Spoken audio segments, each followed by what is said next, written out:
Hello and welcome, ladies and gentlemen, to a special coverage and a special edition covering the American presidential elections of 2016. Now, all eyes are towards the American elections right now. The nominations between Republican Donald Trump and Democrat Hillary Clinton. So far, according to previous polls undertaken over the past couple of days, Hillary Clinton has edged Donald Trump about 46.6% to Trump's 44.8%. We're going to be following up over the next few minutes, maybe even an hour, over some of the reactions and the developments taking place here in Egypt and the U.S. as well. And we're joined now over the phone by Mrs. Basant Badr, an American-Egyptian citizen living right now in the U.S., to fill us on the latest developments and updates taking place regarding the presidential process and the elections. Hello, Mrs. Badr, can you hear us? Hello, yes, I am here. First of all, can you tell us, what are the main reactions and the latest developments regarding the presidential elections and the ballot boxes and the voters actually going to cast their votes for the next president of the United States? So I'm from Massachusetts, and it's a very democratic state. So we're very excited. There is obviously a lot of support for Hillary, especially here, and people are really going all out to reach out to voters, to encourage others to get up and vote, regardless of who they choose, just because it's so important to be civically involved. But we're all anxiously awaiting the result. Hopefully, we will continuously watch as it unfolds. Mm-hmm. Well, you've been talking about the importance of actually voters going to cast their ballots, but there was a big portion of the citizens, and that's what we've been hearing, that calling for abstaining actually from voting and going to the polls. How true is that, and is there a significant amount of people abstaining from participating in this process? Yeah, I think it's very natural for some people not to vote, especially since you have to register before. So it does take a bit of a proactive kind of outlook. But I think a lot of people just feel disillusioned and disheartened, and so because they might not like either of the candidates, they'll say, "What's the point? It's not worth it." But ultimately, it's interesting to see a lot of people say, even though we're not necessarily in favor of either of the candidates, we definitely don't want, or at least what I've been hearing is, we definitely don't want Trump to win, to represent our country. And so, regardless of how we feel, we will put that aside and we'll get up and we'll vote anyways. So. Mm-hmm. Well, as an Egyptian-American citizen, or mainly as an American citizen, who do you feel of the both candidates would be better for internal and domestic affairs? That's a packed and loaded question. I definitely am on the side of just, supportive of Hillary, just because we have seen the impact, kind of the disruption of Trump, really from very basic things like equality, which is such a foundational aspect of American society. And that disruption, the hate that comes out of it, is really, really scary to witness. So internally and externally, I think we need an approach that is more united, that is more inclusive. And Hillary represents that. I think it's hard to really predict what's going to happen, but we know what we don't want, and I think that's enough for me, at least. Mm-hmm. Well, do you feel that Hillary Clinton, as a Democratic nominee, do you feel that she is what you want to fulfill your hopes and aspirations as a citizen, or do you feel that you are picking the best of two bad options? I think a big part of it is just that I need to research more, and I think a lot of people can relate. There are definitely but folks who are gung-ho, have done their research, and are fully invested. I'm open to Hillary mostly because I'm just appalled by the reaction that Trump has created, and the environment that he's created. But I do confess that I need to do my research to be kind of fully confident that Hillary will do, I guess, as she's promised. But ultimately, her campaign is strong. She has definitely extended an olive branch to marginalized communities. Her platform is really about kind of continuing the legacy left behind to kind of to push for progress, and that's something I can fall into and believe in. Mm-hmm. Well, Ms. Badr, now it has been quite a controversial campaign on both sides, and since you are a Hillary Clinton supporter, what about the controversies regarding her, the email scandals, all changing a lot of her statements now as opposed to a while back? Even the health issue has been on the table for quite some time.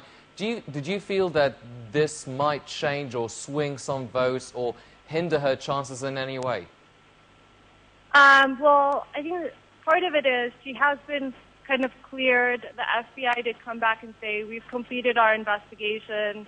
And so I think that could actually put a lot of people's minds at ease. Obviously, it is extremely controversial and should be, right? It's something we want to critique and be very cognizant of in this age of just security and making sure that is upheld. But the clearance in itself, I think, would put a lot of people's minds at ease. And then I think controversy is inevitable. Right? Media sources show you what they want to show you, right? So you are always going to have people who are for you, who are supporting you, and people who are against you.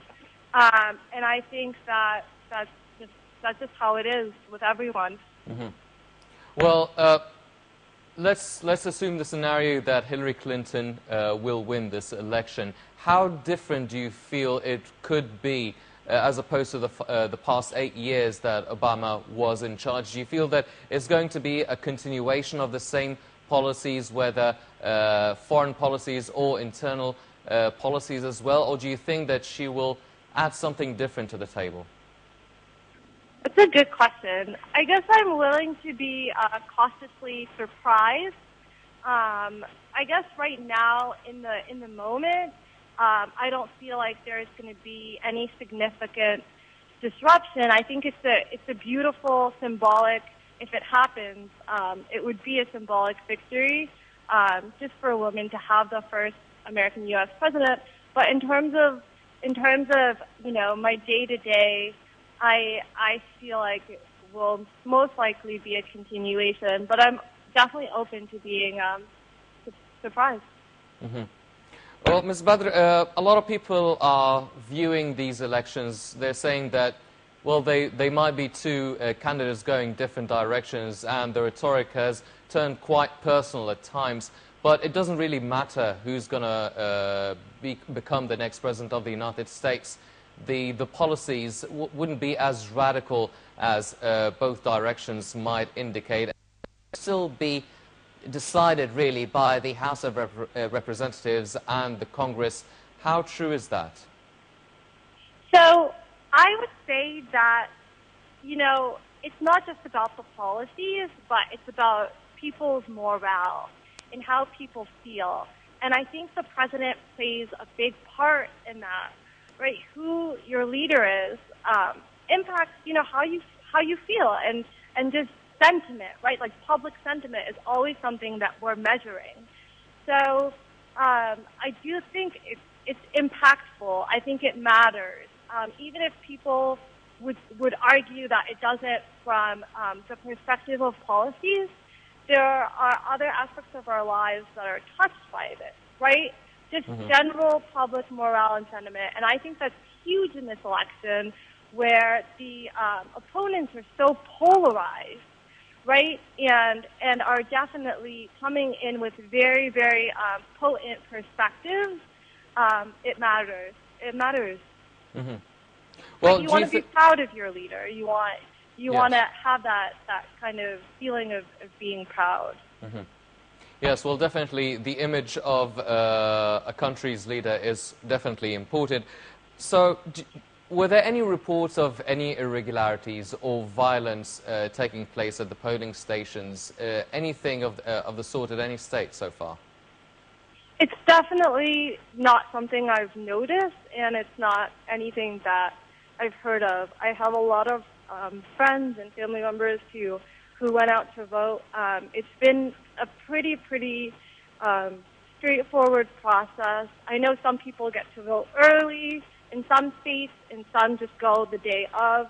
But honestly, for me, it was a good experience. I didn't have to wait too long. There was definitely no violence. But also, if you think about it, you're probably voting in your community, and certain communities and certain states tend to sway one direction more than the other.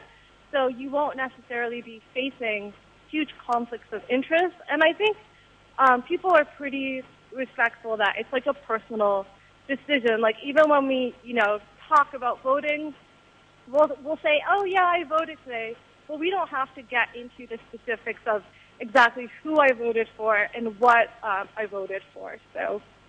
Mm-hmm. Well, Mrs. Badr, now how do you feel about the foreign policies regarding both candidates? Do you feel that they have different approaches regarding their foreign policies towards countries such as Russia, countries in the Middle East? How do you feel they will tackle these files, both candidates? That's a great question. I think it's come up a lot. You always, even online, just hear the news about kind of Trump and his relationship, with Russia, and then you will see that in the campaigns, right? But I honestly think that there are huge kind of foreign policy implications to all of this, and I try not to get too carried away with predicting before results are out. Mm-hmm. Well, Mrs. Badr, one final question. Now, regarding the past 8 years under the leadership of Barack Obama, now when he first came to office, there was a lot of promise. Everybody expected like almost 180 degrees change. How much do you feel that he has fulfilled the aspirations and hopes of the American citizens domestically and internationally as well? So I think lately Obama has been actually doing pretty well in terms of how people perceive him and popularity. I believe I read that it's definitely at a high right now. I think people go back and forth a lot because when you set really high expectations and you don't exceed them, then people feel discouraged or like I expected more. But I do feel that Obama has delivered a lot and accomplished a lot in his past 8 years, and I'm thankful for it. Mm-hmm. Mrs. Pasant Badr, an Egyptian-American citizen situated in the U.S., thank you very much for joining us this evening. And ladies and gentlemen, we'll definitely be following up on the latest developments taking place in the American presidential elections. We should expect the final result in the early hours of the morning, about 11 p.m. Eastern Time, almost 6 a.m. here in Egypt. So far, there are no real concrete results as in who is leading in which state, but we'll definitely be following up. We'll be off to a short break, and we'll be right back.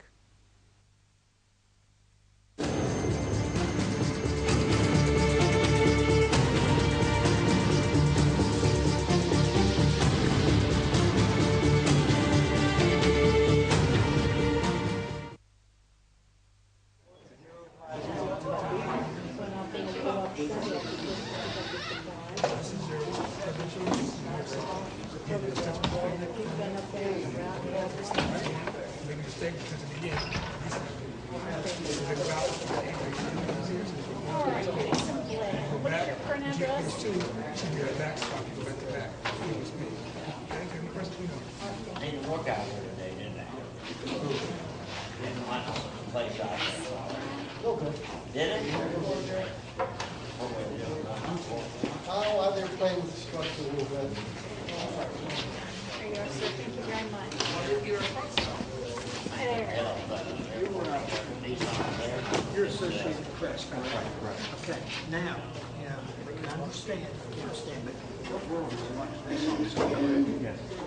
Somebody's got the United States out of one administration, right? Yeah, contract with these people. Now, can the other person say, hey, pull up a space there, took a month to buy a call, or this election, like I say,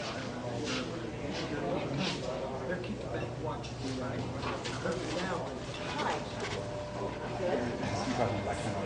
I'm just wondering, why are they watching us? We're going to be letting Yeah. I don't know the motivation. You know, people exchange. I'm talking specifically about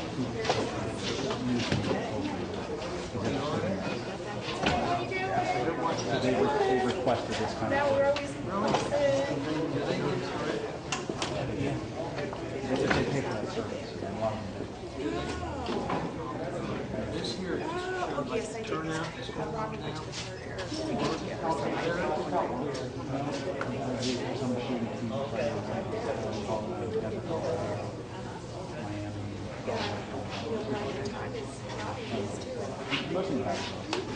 Oh, that's what I see, standing out lines. There's some outside. Yep. Yeah, exactly. Yeah, so I'm doing this until He doesn't know yet, right? They don't tell you. yeah, it's something quarterly. You gotta watch, we're gonna watch.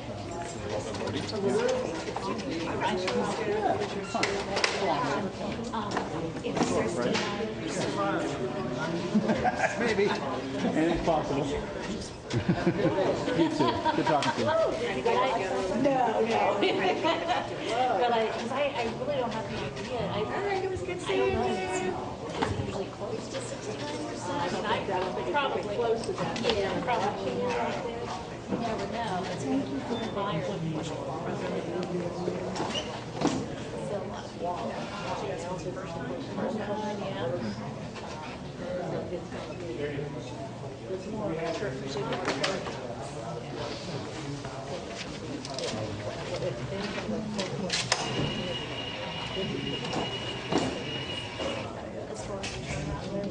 yeah,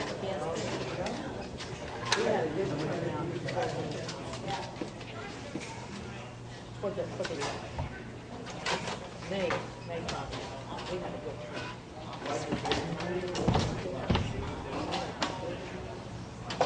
I've already done it. See which one's supposed to go in here. Did our duty there early this morning? Good.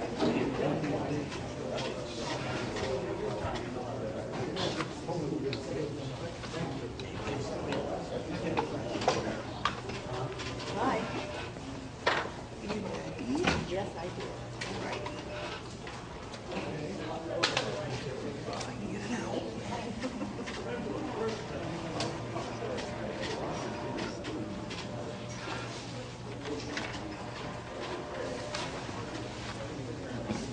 That's all I need. Yep. I'll bring it in. No. Thank you. You can get a sticker if you want. Well, I got one right here. Did you get one? Okay, good.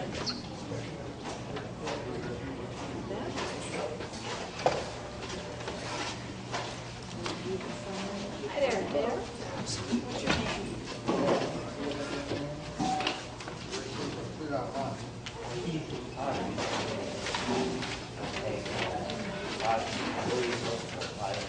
You have your ID with you, okay? And could you stand right over here? Okay, sorry. What is your current address?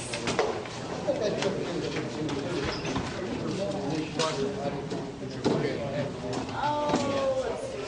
Frank Bones, right? Let's see.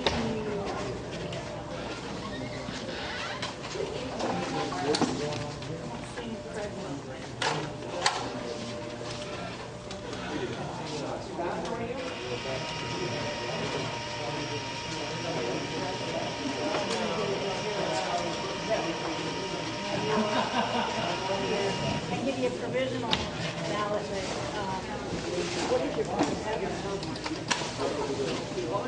Yeah, so he's couldn't get, he's in the right place. Yeah, he's in the right place. We can negotiate, we just have to go. Yeah. Hi.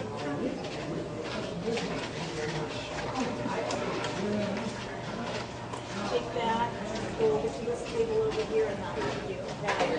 Our address is 1854.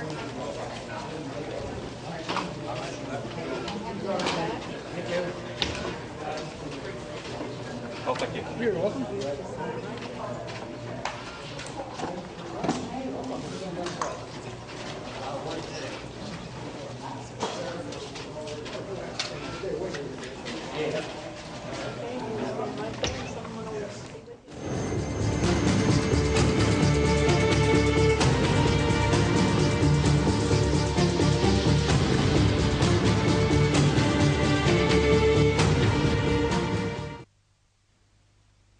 Welcome back, ladies and gentlemen, to the special coverage of the 2016 presidential American elections. And joined over the phone by Mr. Sohail Mohammed, the political analyst and author from New York. Mr. Mohammed, can you hear us? Yeah, I can hear you. Mr. Mohammed, first of all, how do you evaluate the run-up, actually up until today, November 8th? How would you rate and evaluate the campaigns, the three debates between two presidents, with all the two nominees, with all the controversy and all the personal blows they've been receiving? Well, this was an unprecedented election in the history of the U.S. I mean, it had been going on for the past 18 months or so, and, you know, Hillary Clinton and Trump, they were very strong rivals. It, you know, went on and on and on, and, you know, people are sort of relieved that the election is taking today. I mean, it went on till the very, very end. It was a very tough fight, and, you know, they're very close, and people are now voting in the country. It's evening here on the East Coast, but, you know, this was an election that we have not seen in the USA for a very, very long time, very strongly contested, very, very strongly contested and very heated up. And, you know, there was unprecedented, you know, competition. We've never seen this competition before. I mean, Trump and Hillary Clinton were real, very strong candidates and very strong rivals. The third candidate, you know, doesn't count. You know, it is the history of the USA that this is a contest between the Democrat Party and the Republican Party. So this is now finally a match between Hillary Clinton and Trump. And we will see the results tonight. Unprecedented. And there is a lot of competition and there's a lot of focus on a few states like North Carolina, like Michigan, like Pennsylvania, and we are now looking at unprecedented turnout also, you know. Mm-hmm. I mean, this is an election which is historic by many, many measures. Mm-hmm. Mr. Mohammed, as you've mentioned, this is the impression that we're getting here in Egypt and in many parts of the world, that it is quite a close contest and a close race, and there is definitely a clear division between both nominees. But what about the undecided voter? How big of a percentage does the undecided voter constitute within these elections? Well, yes, that is the real issue.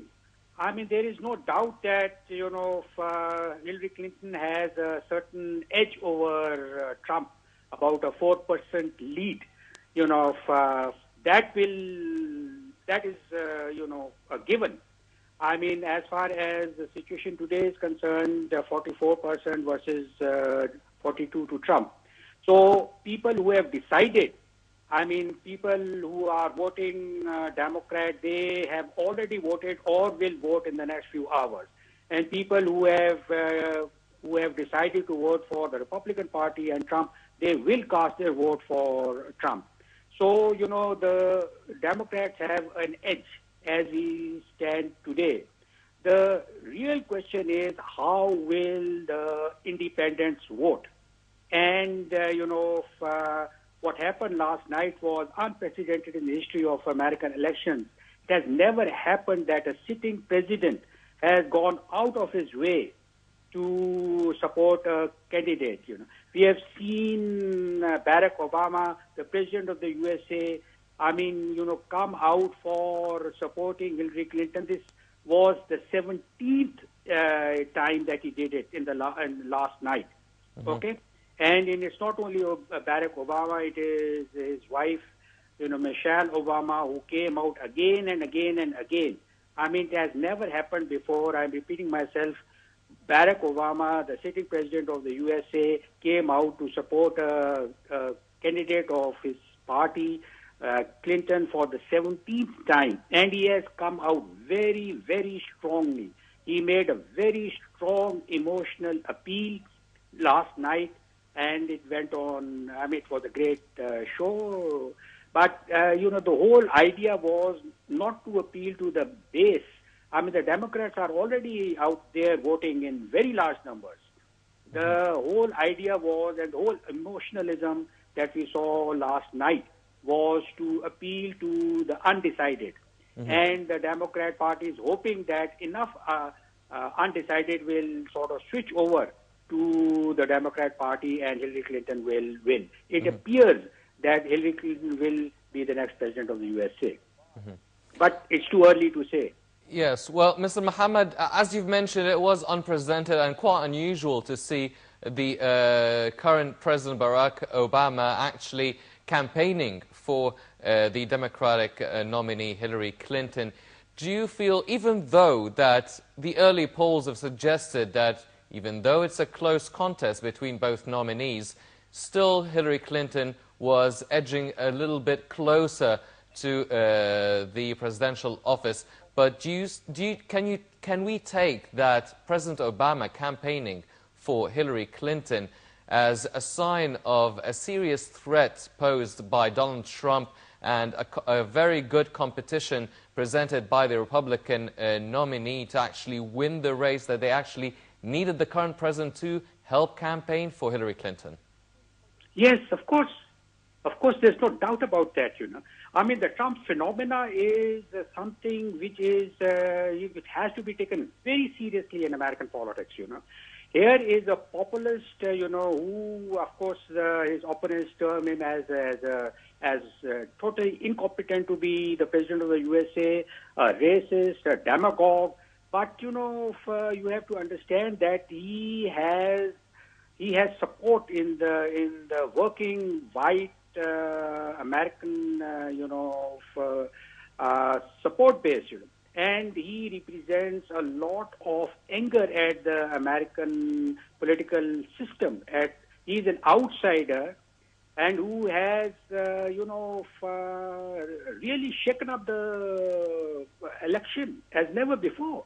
Mm-hmm. Remember, he stood in the primaries, in the American election system. You have to fight against, in the primary phase, you have to fight against your own party candidates, and they were very strong rivals. I mean, like Tradkos and Bush and others, but he fought against them and he became the nominee, and he fought against his own Republican Party establishment, He has angered a lot of Republican Party establishment, but he, kept on going because he represents the anger at the political system, what he calls the corruption, what he calls, the skewed system, what he calls, the whole political system that has sold out to vested interest groups and on and on and on. Mm-hmm. But he was able to make a dent in the politics of this country, and he was able to sort of speak for the anger and the anxiety and the aspirations of the working white middle Americans as never before in the country. I mean, and he was a serious threat. I mean, he was taken as a serious threat. I mean, that is why President Obama was out there, for Hillary Clinton.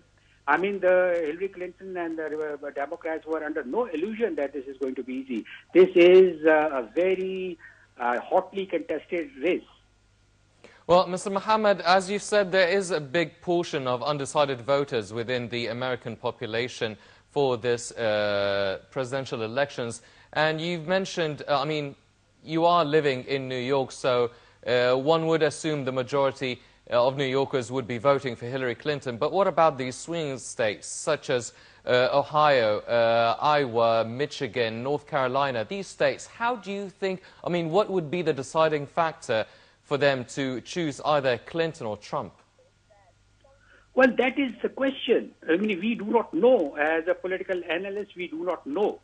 I mean, what will be the deciding factor? This is a very individual decision. I mean, we've been having these debates and these arguments, for about a few months now. And these arguments and these debates have become very heated. I mean, this was an election that shook the country. The country was divided, I mean, the country has been divided between the Democrat Party and the Republican Party. I mean, remember, the Republican Party controls the Congress. And, the Democrats were hoping that they will not only attain the White House, Hillary Clinton will become the next president, but they have to attain 5 seats in the Senate. And they have to attain 30 seats in the House of Representatives to become a majority party. So this competition and these arguments and these fierce debates, they were tearing up the country as never before. I mean, we really do not know how people will make up their minds. But in the end, this is a very stable political system.